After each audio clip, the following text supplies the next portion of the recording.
Welcome. My name's Brandon. I'm with the Resiliency Resource Center, and this is the first of 8 sessions to help with finding your focus. If you're watching, it means you chose to do something different. You chose to create time and put energy into yourself. One would say that you are controlling your attention to focus on this webinar. Focus can often feel like something we may not always have control over, yet you made a choice to take control and show up today. However, we know that there will be distractions, so it would be important to limit them for the duration of this webinar. Give yourself the time to be curious and learning while you bring focused energy to the practices offered. Regardless of your experience with concentration, focus, or even ADHD, you are enough as you are to participate in this practice. Well, actually, you may need one thing, a small object to focus on for one exercise. We will practice mindful eating in today's session at one point. So make sure to pause now or later to grab maybe a piece of candy, a raisin, or another small food item to practice with. Make sure to wash your hands and practice safety. In these sessions, it is important to set your intentions. So let's take a moment to clarify for yourself, why was it important for you to show up today? Back at your choice to click play on this. Why did you? It may be literally to find your focus. Maybe you have lost it. Maybe you've come to be more present with others or learn more about mindfulness. Whatever your reason is for showing up, make sure you are aware of that intention. It's a nice reminder to come back to when our focus will inevitably drift away from the material today and the practices you engage in. So being here took creativity, and I will now challenge you to also tap into your curiosity. So let's learn and practice together. Today we are looking further at our attention and the five senses. We will talk about networks of attention, our mental functioning, practice some fundamental mindfulness meditations aimed at connecting us more with our natural tools we have, and share ways for you to find your own focus throughout the week. So some studies of attention getting into this show it's not just really a single mental function, but a complex system with several distinct branches or networks. Dr. Michael Posner at the University of Oregon, a prominent researcher of attention, describes 3 different networks: alerting, orienting, and conflict attention. Alerting, having to do with this readying or gearing up, right? So it's almost sort of turning on of our attention. And I guess even maybe considering times when we are interested in something, how alert our attention is versus when something is boring to us, or maybe when we're rested versus tired, how alert is our attention. The orienting has to do with this movement of attention, what we orient and bring our attention to. And conflict attention is similar to that, except we're controlling that attention despite distractions. It's our conflict attention. So choosing and controlling what we respond to and focus with. You can sort of think of these 3 networks like using a flashlight. So alerting is turning on the flashlight. Orienting is pointing it towards what you want to see. Conflict attention is keeping the light in one place, even if something is distracting. And like a flashlight, wherever you place your attention, the spot becomes illuminated and more clearly perceived. So during this transition to online learning, Zoom calls, and reading way more emails than we ever dreamed of, I think maybe our flashlights of attention have been running on some low batteries. Born in Louisiana, and I sort of recall preparing for hurricanes growing up and needing to almost sort of sometimes shake a flashlight to almost awaken the life in the batteries. We need to shake our flashlight of attention at times, as maybe we've fallen into this autopilot recently, scrolling through things, moving into distractions more easily. And most of us sort of work where we live or study where we sleep and have much more distractions, tasks, and responsibilities. At least it feels that way.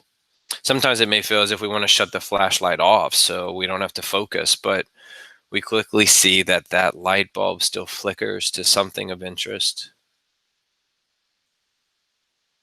So, what does mindfulness have to do with attention? And I'm sure it's this buzzword, and I'm here to say, let it be one. It is buzzworthy.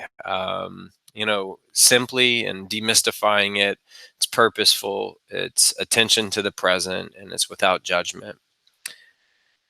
It's the quality of attention that we're actually all born with, to pay attention to the present on purpose. It's this beginner's mind. As infants and babies and toddlers, we are primed to learn because we are doing it with curiosity, with no other task list or responsibilities or deadlines or unfinished things pulling our attention away. We are present in our learning experiences. It's a skill that we are born with, but not all of us receive the same training in. And certainly things impact that attention and quality differently throughout our lives. Some of us maybe have lost some of that attention along the way, or maybe even have deficits. And so we can relearn to use this dial of mindfulness, tuning our attention into the right thing at the right time. And today we'll really look at doing that with our senses. So, with mindfulness, strengthening regulation of attention and these executive functions, it's sort of knowing how and when to sustain focus on something and how and when to shift focus to something else. We need to know why it's important that we're bringing the flashlight to a particular area or task or relationship. So I think this is helpful, certainly in needing to cope with some of these symptoms of ADHD. And mindfulness is a practice of being alert, attentive, yet relaxed. And this is the opposite of how we typically focus with this laser. It's effort, it's tension, it's stress. Mindfulness can be seen as sort of dropping into awareness. It involves both focusing and monitoring our attention. But research shows not all of our attention networks are equally operating or impaired. One may be less efficient in alerting or conflict orientation, but work well in orienting focus. Um, we see other aspects of attention, selective attention, so being able to tune out. I think I've heard from people in long marriages using that as sort of a joke. I've learned to tune out. That's what's successful in our relationship. Divided attention is paying attention to more than one thing. We're actually not that great at multitasking, so of course we can divide our attention. That doesn't mean it is quality attention. Our sustained attention is certainly with our perseverance and being able to do that for a long period of time. And we have voluntary and involuntary. So our self-directed intention versus when our attention is pulled away by something against our sort of choice there.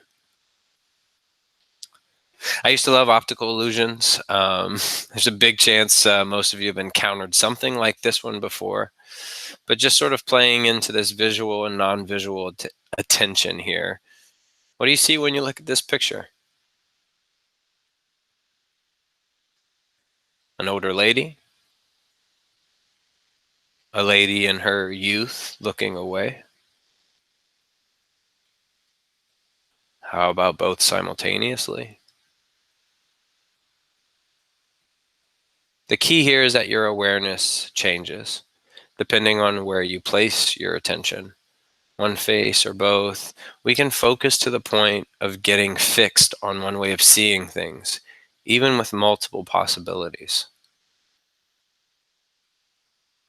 And maybe even expanding your awareness a bit further by noticing the physical space between you and what you're observing.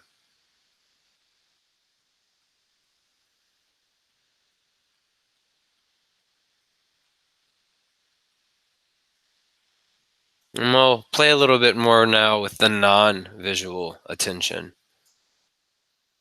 So, with this virtual world, certainly we've been looking at more screens and probably not finding many opportunities to close our eyes in a given day, feeling like we need to be looking and doing, maintaining eye contact in some capacities, focusing certainly on what we're doing. So we'll take this as an opportunity to close the eyes and practice our non visual attention. So, with the sound of the bell, just resting the eyes if comfortable. If not, just softly resting with a gaze in front of you in one spot, not pulling away your attention.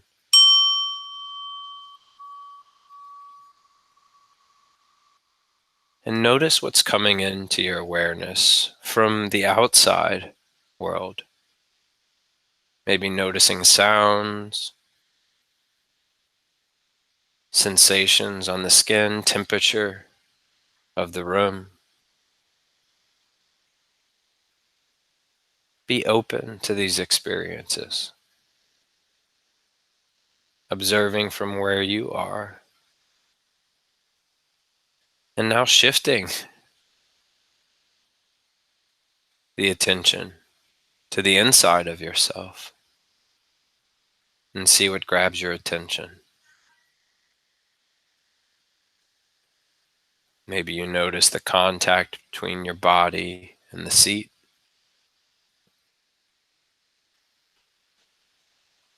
the face, maybe the rising and falling sensation of the breath.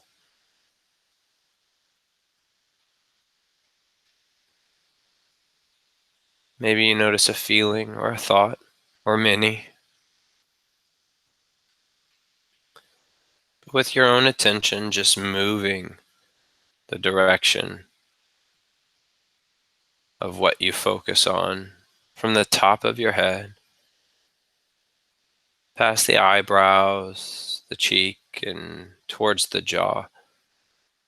Maybe notice if you're clenching teeth, if there's tension in the jaw.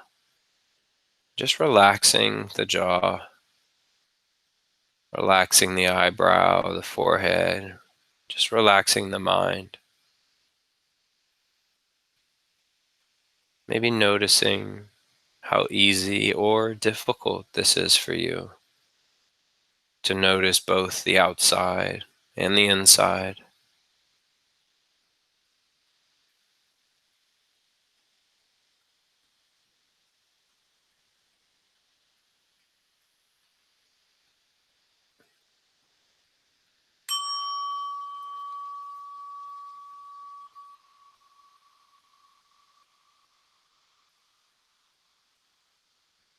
So, opening the eyes if you haven't already.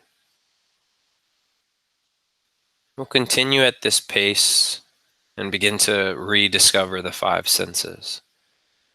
It's a nice time maybe to pause the video if you'd like to reflect and write down maybe some things that feel notable of your experience in the non-visual exercise. What was it like to close the eyes at this point of the day? What did you notice in ease or difficulty, or this outside versus inside experience? Maybe take note of it, and then we'll move into rediscovering our five senses. And typically, I think when we try to focus, automatically we begin to think and compare and remember or react when something stimulates our senses. So when we see or hear, smell, taste, touch, we have a reaction. Some of us will experience sensory overload or too much information. So a lot can happen there where we are indecisive because too much is going on, or literally it is uncomfortable and painful to have so much stimulation of a particular sense, of all the senses. So we'll experience tuning in to the five senses as an opportunity to understand your own sensory reactivity. We'll sort of imagine tuning to the different stations on the radio. So for this next exercise, we'll Start with picking the first station of visual signal, then sounds, and sort of progress in a sequence there of just experiencing each sense as we keep an open attitude for this exercise.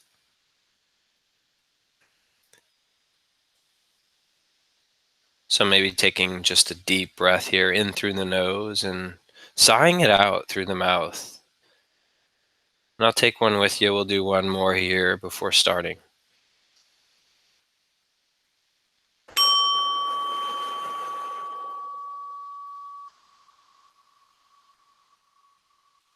So tuning to sight, I'll explore the surrounding area with your eyes.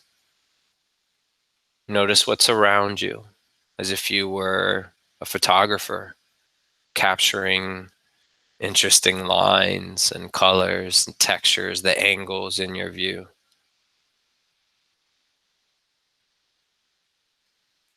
Maybe you notice different judgments or thoughts about what you see. No need to get caught up in them. Simply practice just seeing for a moment.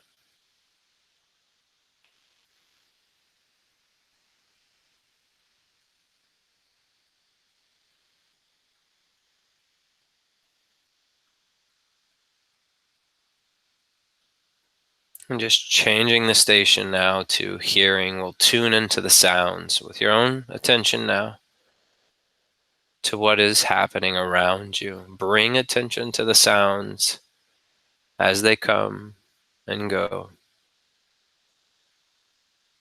Louder sounds, softer sounds, coming to your ears where you are. Maybe noting any moments of silence in between.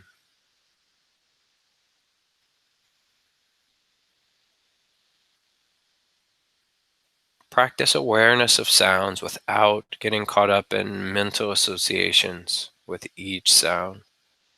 Be open to even unpleasant noises.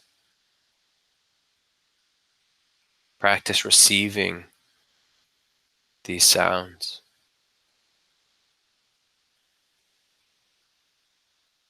Regardless of the intensity, frequency, the quality of these familiar or unfamiliar sounds. If you start to analyze the sound, gently return your attention to just hearing.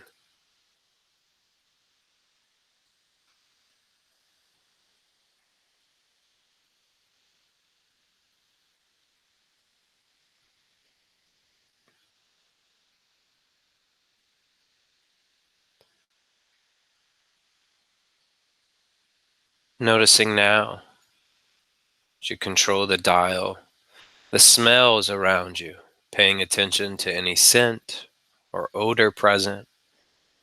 If there's no perceptible smell, note the absence of smell. Look for opportunities in your space to open your awareness to sense. Maybe you notice a smell on your skin, the palm, the back of the hand, a trace of soap, a scent of something, maybe on your clothes. And as before, refrain from thinking about the smell. Instead, practice just smelling.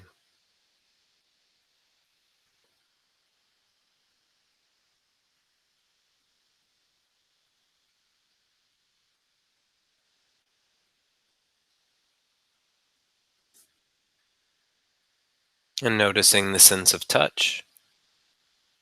As babies, we used our hands and whole bodies to learn about the world. So for a moment, see if you can explore this sense by finding different things and surfaces to touch and feel safely.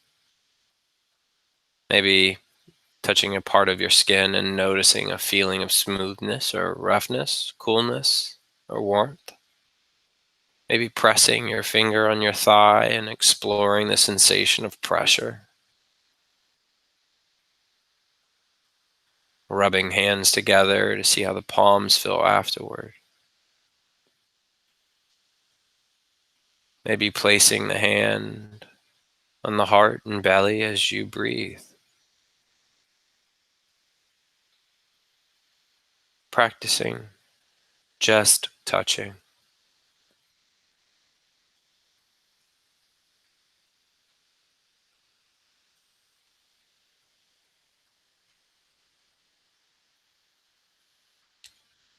And now tuning into taste, our fifth sense.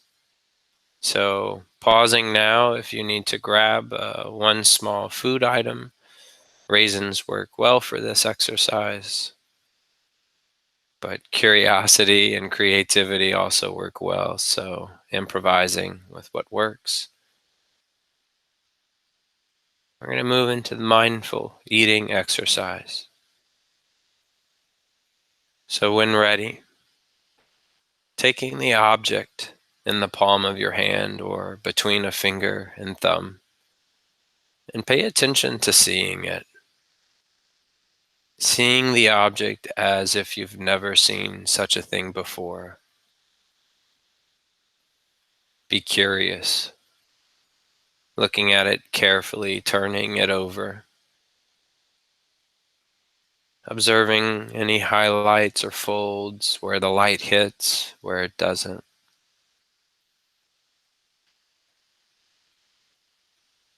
Lifting the object up, sort of noticing any smells you may detect.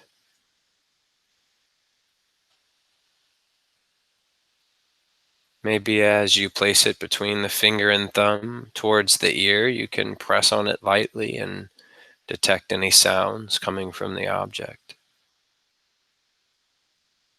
And take another look at it. And if while doing any parts of this, you notice yourself having certain thoughts like, what a weird thing, or I don't like this, can we just eat it already? Or maybe thoughts about your day, just simply note those as thoughts you are having and return your attention back to the object, back to experiencing the object for the first time.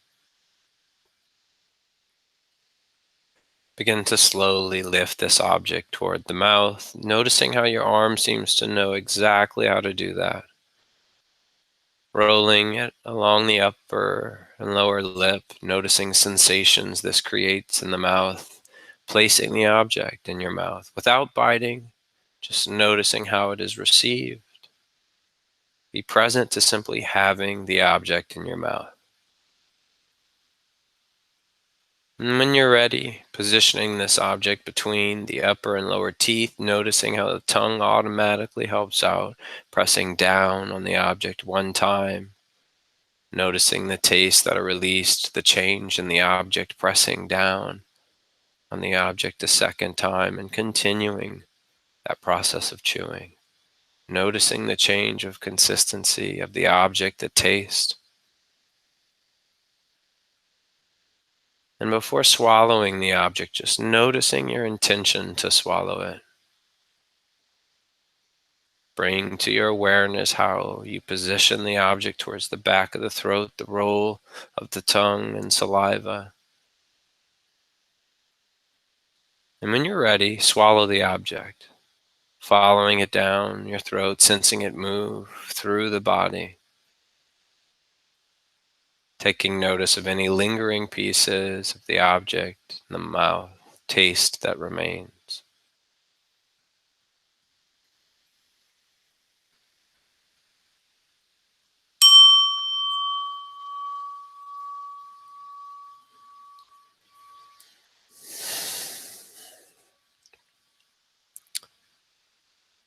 So once again, feel free to pause here and reflect on experiences you had within any of the five senses, what it was like to maybe pause and bring purposeful attention without awareness, without judgment, with awareness to something simple, something interesting, something boring, something that maybe is part of our autopilot, that can afford to have a little bit more mindful attention. Maybe you experienced a sense or this object differently than maybe the normal way you consume or use any of these senses. Make note of that and continue to practice as we share a bit of our suggested exercises for this next week. Certainly, an opportunity to find your own focus until next time. So, a few things to keep in mind. When we first learn to practice mindfulness, we quickly come to realize focusing on the present is generally easy. Like anyone can do it when prompted. You're doing it right now. It's remembering to focus on the present that's not so easy, right? Our tasks, our roles, our values, our goals, our deadlines, our lists, these things are there, right? Our energy, our time. So maybe it's helpful to schedule time in your calendar for mindfulness, using a mindful break, whether that's mindfully eating lunch and not watching something or reading emails. Maybe you schedule time to practice a meditation. Set reminders to take deep breaths or to get away from a particular task, shift focus, control your flashlight to something else, maybe something that's equally important, more important, maybe something that's just fun and rewarding for you. It's helpful to get a mindfulness buddy. And in doing that, like an exercise partner, you can communicate about practicing mindfulness. I practiced mindful eating and I noticed this, or maybe I did another five senses exercise and found appreciation in sort of outdoors as I was taking a walk. It's nice to do this with others. You could use visual reminders, maybe a image, a sign. I know for me, when someone on a TV show says, "Hey, take a breath," or just mentions the word breathe, I actually pause to take a deep breath. Maybe you write a sticky note that says five senses and you stop to check in with each one of those senses. Where is my attention at right now? And I think it's important to consider how to weave your own mindfulness parachute. This is not something that's going to happen overnight. We are born with this quality. And John Kabat-Zinn, someone who created this mindfulness-based stress reduction program, helpful for obviously managing stress and learning a little bit more about the foundations of mindfulness. Um, he said practicing mindfulness is like weaving your own mindfulness parachute. So each breath, each purposeful attention you bring to a moment, to a meditation, to any experience is an opportunity to put a few stitches in your mindfulness parachute. So when you need it and you got to bring focused attention, you've actually practiced a little bit more to call that attention to mind, that dial of attention. So thank you for showing up for session one of Finding Your Focus. We appreciate you tuning in and taking your time to find your focus. So take purposeful care. We'll see you soon.